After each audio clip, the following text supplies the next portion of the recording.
Okay, ఈరోజు వెలుగు ప్రభాత వెలుగు పత్రిక సంబంధించిన కొన్ని హెడ్లైన్స్ అనేది చూద్దాం. ఇక 15 ఏళ్ళు దాటిన బండ్లు ఇక తుక్కు కిందే, త్వరలోనే రాష్ట్రం register vehicle scrap facility policy, పొల్యూషన్ను కంట్రోల్ చేసేందుకు రవాణా శాఖ నిర్ణయం. పాత బండ్లు తుక్కుకు మార్కెట్ రేటు ప్రకారం డబ్బులు, కొత్త బండ్లను కొంటే 10% డిస్కౌంట్. ఇక వెహికల్ స్క్రాప్ మార్చేందుకు 3 కంపెనీలు రెడీ. రాష్ట్రంలో గడుపు తీరిన వాహనాలు 20 లక్షల పైనే అన్నట్టు ఒక హెడ్లైన్స్ అనేది చూస్తున్నాం. అంతకుముందు 20 సంవత్సరాల వరకు కేంద్రం ఒక ప్రకటన అనేది చేసింది. ఇప్పుడు ప్రస్తుతం గవర్నమెంట్ అనేది స్టేట్ గవర్నమెంట్ ఇక 15 ఏళ్ళు దాటితే ఆ బండ్లకి ఇక స్క్రాప్ దుకాణానికి అన్నట్టు ఒక హెడ్లైన్స్ అనేది చూస్తున్నాం.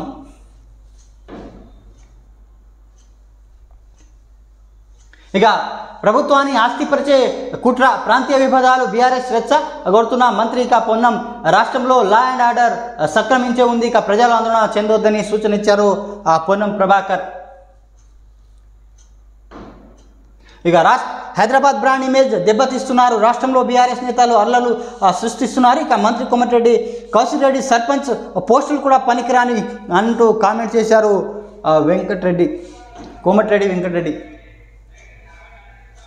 ఇక మళ్ళీ సెంటిమెంట్ రాజకీయం, ఆంధ్ర తెలంగాణ సెంటిమెంట్ను రాజేస్తున్న బీఆర్ఎస్, సొంత పార్టీ ఎమ్మెల్యేలపైనే ఆంధ్ర వ్యాప్తిగా ముద్ర. స్థానిక సంస్థలు ఎన్నికల ముందు ప్రజలకు రెచ్చగొట్టే కుట్ర. ఇక అధికారంలో ఉన్నప్పుడు ఆంధ్ర లీడర్లకు అందలం ఎక్కించిన కేసీఆర్, కాళేశ్వరం సహా కాంట్రాక్టులను వాళ్లకే కట్టబెట్టిన గత ప్రభుత్వం. ఇక నాడు సెటిలర్లు రాలి కాలిన ముళ్ళు గుచ్చుకుంటే గత వంటిని తీస్తానని గులాబీ బాస్, నేడు ఆంధ్రోలకు తెలంగాణ తడాఖా చూపిస్తామంటున్న కౌశిక్ రెడ్డి. ఇక వ్యాఖ్యలపై మాత్రం సైలెన్స్. ఇక ఎన్నికలు వచ్చిన ప్రతిసారి భాగోదానికి రెచ్చగొడుతున్న బీఆర్ఎస్ నేతలు అన్నట్టు ఒక హెడ్లైన్స్ అనేది చూస్తున్నాం. బతకడానికి వచ్చిండు ఊరికిస్తా, నేను నిఖారాసైన తెలంగాణ బిడ్డను. అరకెపూడి గాంధీ లెక్క కృష్ణాలో జిల్లా పుట్టి హైదరాబాద్ బతకడానికి రాలేదు.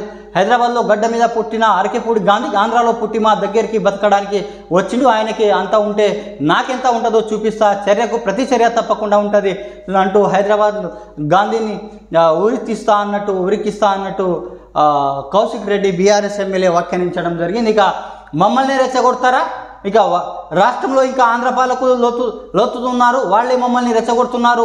మా కేడర్ సాహసం కోల్పోతే చేతిలో ఏమీ ఉండదు.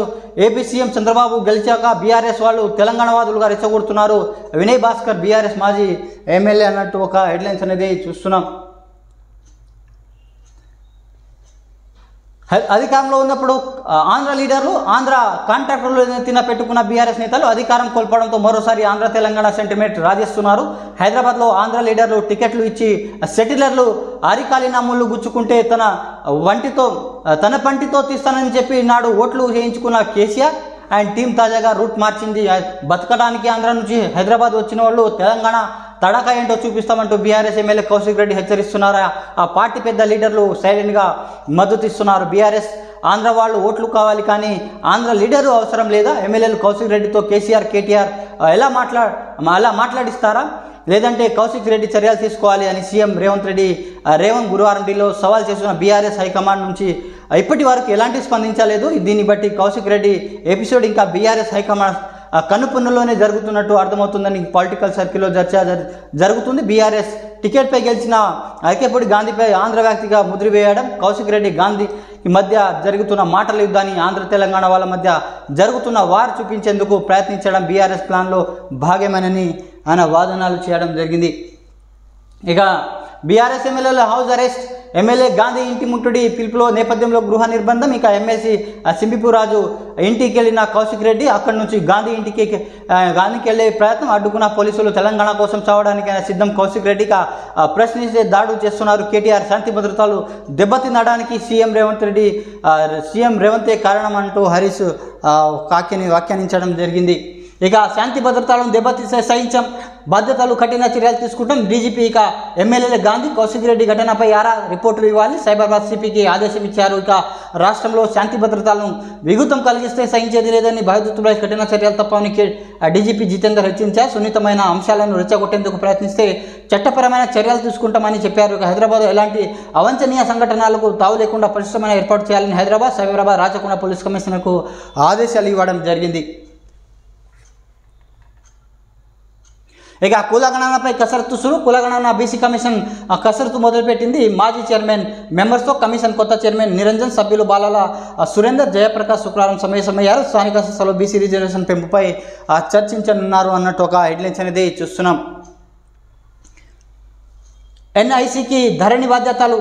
కేంద్ర ప్రభుత్వ రంగ సంస్థ నేషనల్ ఇన్ఫర్మేటిక్స్ సెంటర్కు ధరణి పోస్టల్ నిర్వహణ బాధ్యతలు అప్పగించాలని రాష్ట్ర సర్కార్ సూత్రప్రాయంగా నిర్ణయం తీసుకుంది. ఇప్పటికి దాకా ప్రైవేటు ఏజెన్సీ గుప్పట్లో ఉంది అన్నట్టు ఒక హెడ్లైన్స్ అనేది చూస్తున్నాం. అంతకుముందు ఆ బెంగళూరుకు సంబంధించిన కంపెనీ బీఆర్ఎస్ ప్రభుత్వం అంతకుముందు ధరణి పోర్టల్ అనేది అప్పగించారు. ప్రస్తుతం అయితే కాంగ్రెస్ గవర్నమెంట్ ఏదైతే కేంద్ర ప్రభుత్వ రంగ సంస్థ ఉందో నేషనల్ ఇన్ఫర్మేషన్ టెక్నాలజీకి సంబంధించిన వాటికి అప్పగించే అవకాశాలు ఉన్నాయంటూ ఒక హెడ్లైన్స్ అనేది చూస్తున్నాం. ఇక స్థానిక ఎన్నికల ముసాయిదా ఓటరు జాబితా విడుదల.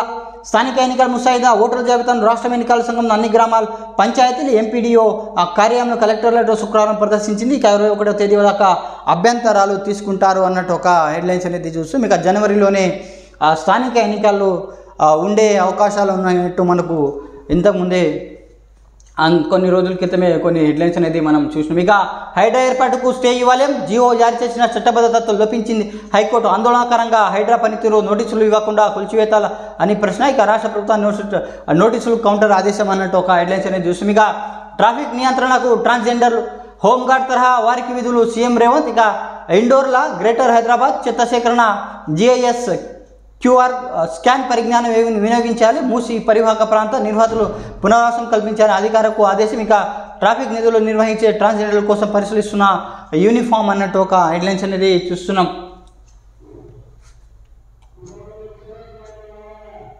ఇక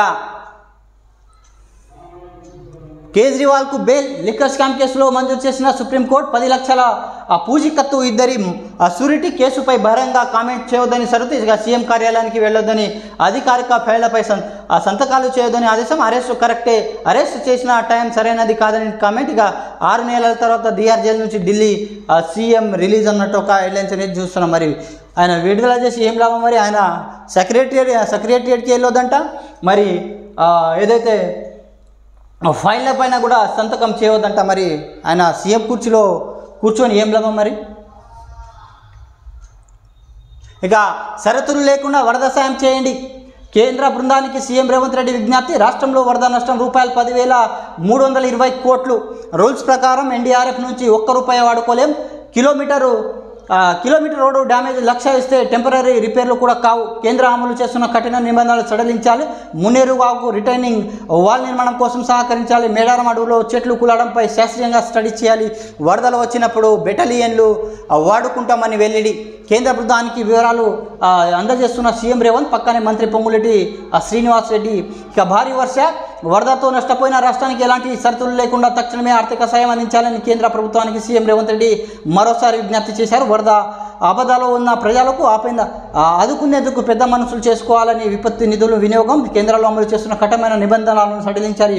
అప్పుడు కండిషన్ ప్రకారం రాష్ట్రం మొత్తం మునిగిపోయిన ఎన్డీఆర్ఎఫ్తో అందుబాటులో ఉన్న 1,350 కోట్లు ₹1 కూడా వాడుకోని పరిస్థితి లేదు అని ఆయన అన్నారు. 1 కిలోమీటర్ రోడ్డు దెబ్బతింటే కేవలం ₹1,00,000 ఖర్చు చేయాలని నిబంధన పెట్టారని, ఆ మొత్తంతో తాత్కాలిక మరమ్మతులు కూడా చేపట్టే పరిస్థితి లేదని చెప్పారు. రాష్ట్రంలో జరిగిన నష్టంతో పాటు ఇక్కడ అమలులో ఉన్న SSR రేట్లు వివరాలు కూడా కేంద్ర నివేదిక ఇస్తామని, వాటిని పరిశీలించి విపత్తు సహాయం అందించాలని సీఎం కోరారు. రాష్ట్రంలో వరద నష్టాన్ని అంచనా వేసేందుకు వచ్చిన కేంద్ర అధికార బృందంతో ముఖ్యమంత్రి రేవంత్ రెడ్డి శుక్రవారం సమావేశమయ్యారు. ఇప్పటికే వరకు వివిధ శాఖల నుంచి అందిన సమగ్ర అంచనాల ప్రకారం వరదల వల్ల ₹10,320 కోట్లు నష్టం వాటిందని సీఎం వివరించడం జరిగింది కేంద్ర బృందానికి. ఇంకా 17న ప్రజాపాలన దినోత్సవానికి రండి. 4 కేంద్ర మంత్రులు సీఎం రేవంత్ రెడ్డి ఆహ్వానం. అమిత్ షా, గజేంద్ర సింగ్ షెకావత్, కిషన్ రెడ్డి, బండి సంజయ్లకు లేఖ అన్నట్టు ఒక హెడ్లైన్స్ అనేది చూస్తున్నాం. ఇది నమస్తే ప్రభాత వెలుగు సంబంధించిన కొన్ని హెడ్లైన్స్ అనేది చూసినాం. Please subscribe, like, comment and share my channel. Thanks for watching RM news.